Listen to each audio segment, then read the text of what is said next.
for today's video, yeah. And finally, we arrived, guys.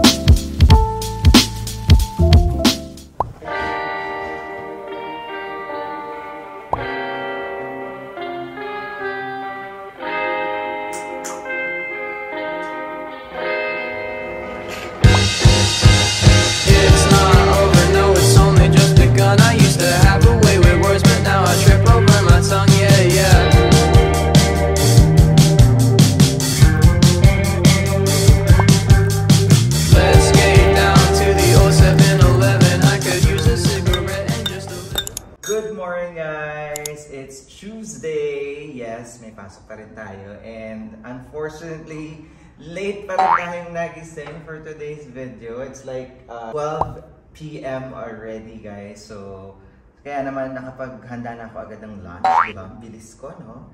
Oh, ito ay ininit lamang natin, no? Ang ulam ko ay binagoongan. And then, niluto ko to nung Sunday. Nag-grocery ako sa NSK. And of course, hindi mawala ang ating kape for today's video. So, di ba sa Philippines ngayon ay mayroon daw shortage ng asukal. Alam nyo guys, ako dito sa Malaysia, hindi ako masyadong nag-aasukal. Oo, yes. Kasi ang ginagamit ko ay condensed milk. Oo, hindi ako nag-3-in-1 coffee kasi mas mataas yung sugar level nun. So, yung ginagamit ko, normally din, mga ginagamit ko mga restaurants dito sa Malaysia is condensed milk. Kasi meron na siyang natural sugar and milk at the same time. Tapos lagyan mo lang siya ng granules ng coffee. And, charan! Meron ka ng parang 3-in-1 at mas masarap pa siya kaysa sa 3-in-1, guys. So, wag tayong masanay sa 3-in-1 coffee kasi hindi balance yun, guys. Ito, you can make it balance. And of course, yung coffee granules na ginagamit ko ay dati is Nescafe Gold, but ngayon is Indo Coffee. Ayun, masarap. Kaya naman, more kuda tayo. Laps na muna tayo, guys. Let's have some brunch for today. Di ba? Bagong gising talaga tayo. And then, we are going to prepare for work. And tingnan natin kung anong ganap natin for today.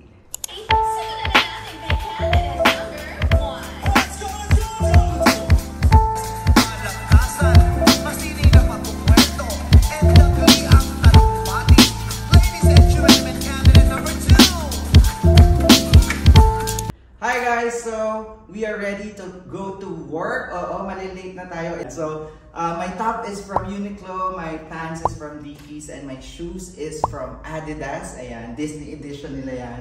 So, ayun na nga. So, malilate na talaga tayo. Kailangan na natin magmadali para pumasok. So, I'll see you guys later. We're just kicking bricks. Yeah, that's just how it is. Some parts never get fixed. Yeah, that's just how it is. Can you say you love me? Now can you say it with a straight face?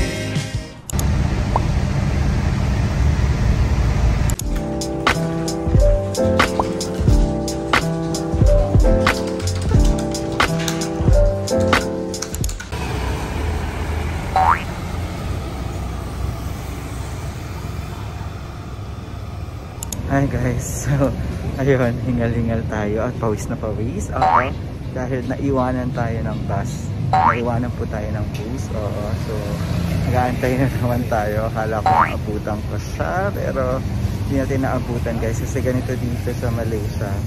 So yung bus may oras talaga siya. So pag di mo siya naabutan, mag-aantay ka ulit, especially sa gabi. So medyo matagal ang waiting time. So tignan nyo naman, pawis na pawis tayo. Gutom na gutom pa naman ako kasi kakain tayo for today's video. So ayun na nga. So let's just wait for the next bus. She's got no clue. I've been alone, wasting away in my room, and you're afterglow. She's living like you used to. Guess I still got jokes. Might take her home, and it's strange 'cause I think that I like getting over you. We used to race the freeways. I close my eyes sometimes. I used to watch the sunset reflecting through your eyes. I know your parents like me. I never said goodbye. You went to all my shows and you were the first in line.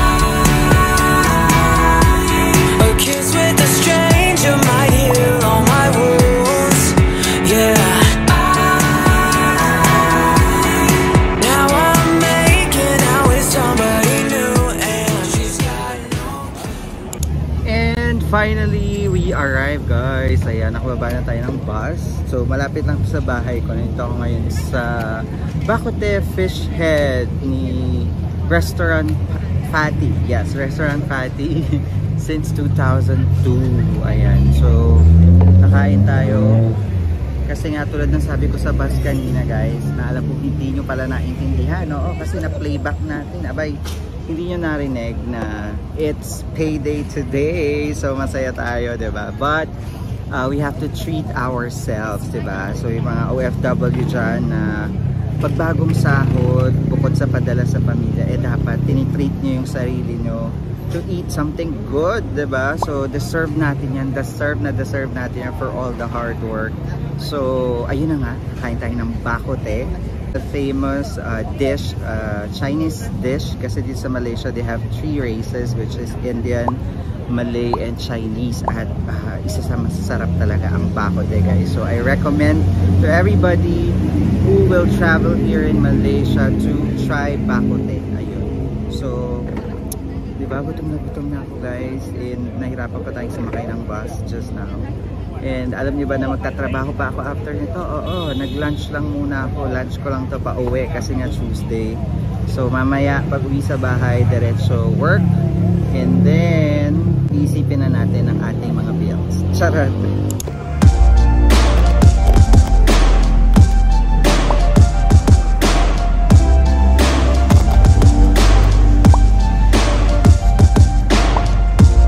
Everybody's gonna have crazy violence at an all-time high. Do we have the energy to bring the future back to life? I see a world of fear, a place where we could be free, but everybody calls me crazy. But I won't let us go down this way, so let's raise the frequency. What would it take to reach high?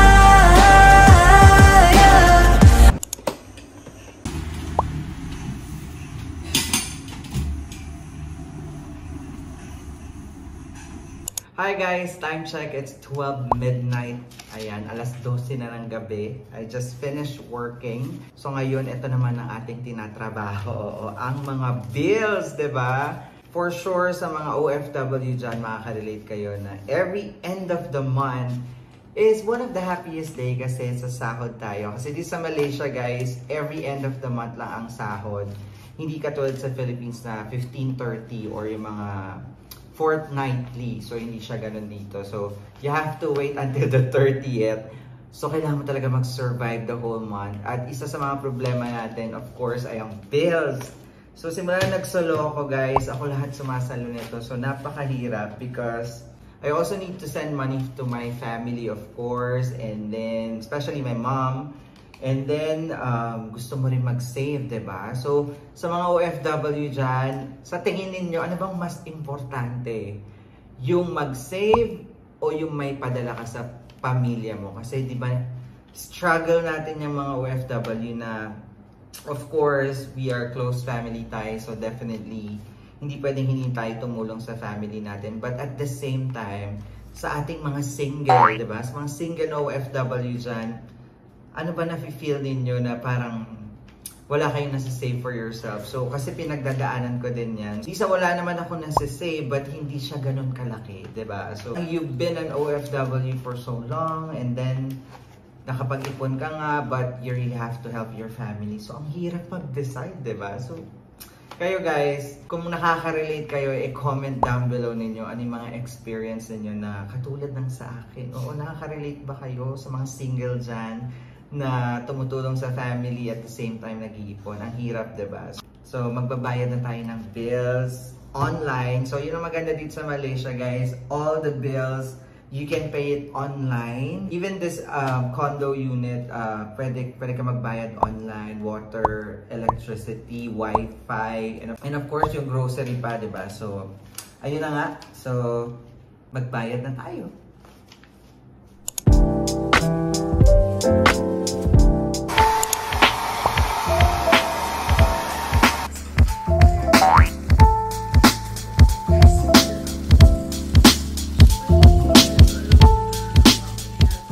Good morning, guys! Happy Wednesday! Yes, today is August 31st and today is Malaysia's Independence Day. Salamat Hari Merdeka, Malaysia! Yes, it's their 65th Independence Day for today and today is a holiday. Pero tayong mga OFW, tuloy pa rin ang kayo dahil may trabaho po tayo for today's video at maaga tayo nagising, diba? It's just 11:30 AM pero nakapag-freshen up na po tayo and I'll be preparing for work. And actually kapag holiday guys, medyo mahirap ang public transport so kailangan maaga talaga tayo umalis. And of course, akala nyo may double pay, walang double pay dito sa Malaysia kapag holiday.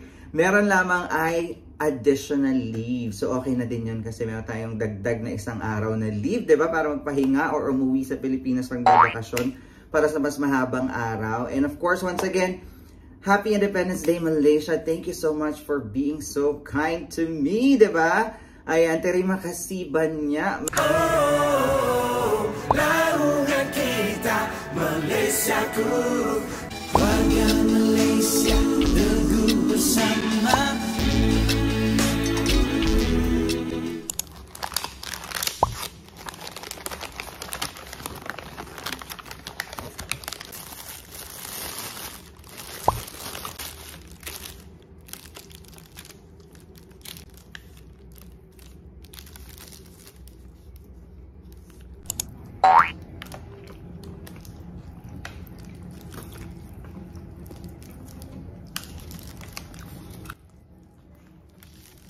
Hi guys, it's my lunch time or should I say dinner in the office. So, hindi tayo makauwi ng maaga for today's video kasi meron kaming weekly business review.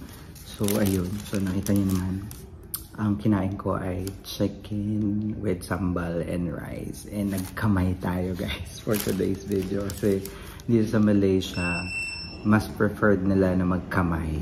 Oo, alam nyo kahit na pumunta kayo sa mga food court, nagkakamay talaga sila kahit mga nakakorbata. Hindi katulad sa atin, di ba? Parang kapag nagkakamay sa public place, medyo iba yung tingin natin. But here in Malaysia, para sa kanila, kapag nagkakamay ka, it means that you're enjoying your food and you are at your most comfortable position to eat. Oo, so ibig sabihin mas na-enjoy mo yung pagkain pa nagkakamay. So walang eme-eme sa kanila yun, hindi katulad sa atin, ng mga judgmental. Charot.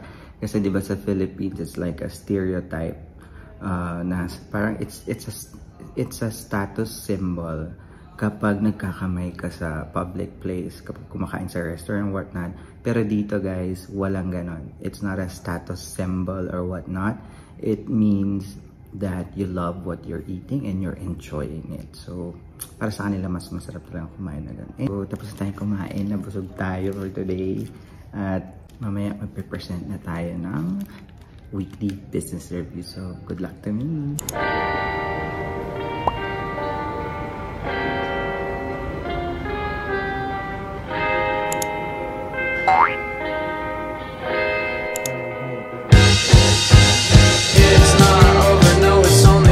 I used to have a way with words, but now I trip over my tongue, yeah, yeah.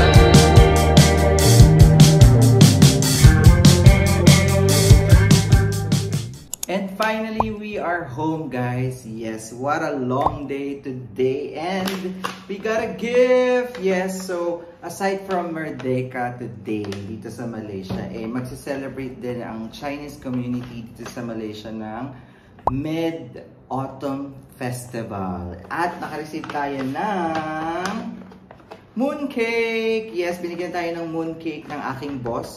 Shout out to you, Thomas. Thank you so much. This is from Baker's Cottage. Ayan. So, dito sa Malaysia, celebrate nila ang Mid-Autumn Festival. At usong-uso ang mooncake. Grabe, ang ganda na lalagyan niya, guys. So, pwede mo tong i-recycle, gawin mong like jewelry box or whatsoever. So, nakita mo naman ang packaging, sobrang ganda. Very intricate yung details. Yes, reaction video to our review. And then, ang ganda ng packaging, very solid siya. Tapos, magnetized, guys. Mina-magnet, oo. Tapos, pag in-open mo naman siya, ang laman niya lang ay mooncake or hopya. Yes, na-hopya tayo for today's video. So, dalawa yung flavor na binigay sa atin. Isang low sugar white lotus single yolk at saka isang tiramisu. Ayan, so meron tayong mabi-breakfast for tomorrow's video, guys. So, kakainin natin. Tignan natin kung anong lasa niya. At meron siyang pakutsilyo. So, ayan. So, once again, thank you so much, Thomas, for giving me this. So, syempre, siswertehin kapag may mooncake ka in a midterm autumn festival. So, thank you so much, guys, for joining me today. I hope nag-enjoy kayo sa ating aesthetic ride, yes, for our daily vlogs. At magpe-freshen up na tayo and ready for bed. Kaya naman, I'll see you tomorrow, guys!